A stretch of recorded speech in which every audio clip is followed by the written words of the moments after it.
Hey guys, welcome to Freebie Fridays. This week we have a guard commander. He may resemble a certain Discworld character, and I assure you that that was purely intentional.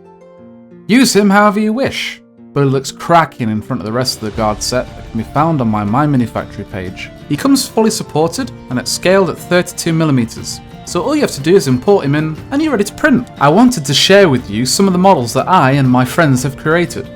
All you have to do is sign up to the newsletter in the description below and you'll be sent all the models that are currently stacking up. Don't worry if you're late to the party, however, they'll all still be in there, so just make sure that you save the link for a later date.